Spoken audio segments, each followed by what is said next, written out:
नमस्ते प्रणाम जी न्यूज और पूरी भोजपुरी समाज की तरफ से, मेरी तरफ से माँ लता को श्रद्धांजलि अर्पित करते हैं हम। जिस तरह माँ शारदे को हम आज तक नहीं भूलते, उसी तरह शायद इस माँ को भी हम, माँ लता को भी हम नहीं भूल पाएंगे।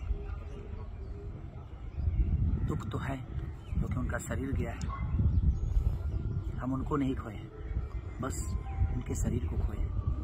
और आजीवन जिस तरह माँ शारदे को पूजते हैं, आज ही के दिन आज माँ शारदे का विसर्जन हुआ और आज ही के दिन वो भी माँ हमारे बीच से बहुत दूर चली गई अपने शरीर को लेकर।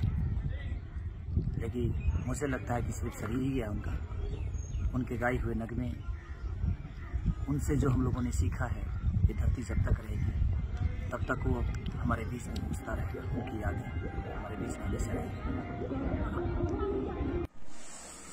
प्रणाम नमस्कार। हम पवन पांडे की गोड़ छुकी गोड़ लगाते हैं और बहुत दुख व्यक्त करते नहीं जा सब हमने के बीच में एगो ऐसा नाट जी, ऐसा शक्ति जी आज दुनिया कल विदा करके चल गई। स्वर कोकिला भारत रत्न लता देवी, वहां के शरीर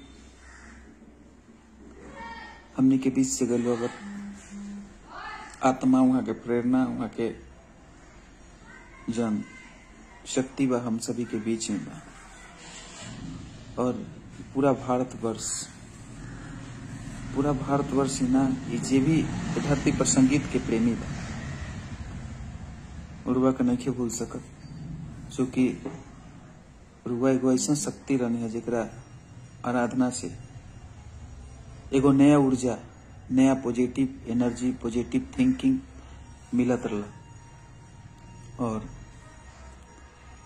आप आजीवन सबके दिल में बने और ये धरती पर अमर होके बने रहो। भले रहो शरीर नहीं खे, लेकिन और आवाज जब तक सूरज चांद रही तब तक रहो अमर रहो, नहीं खे बुलाया जा सकत। जब भी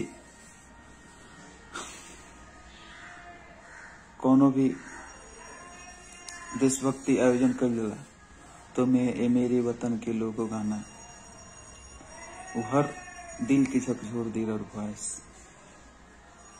पत्थर दिल भी पघिल जाई। अजू देवी के नामन बा, भगवान उनका के अपना शरण में स्थान दी और वहां का आत्मा की शांति दी।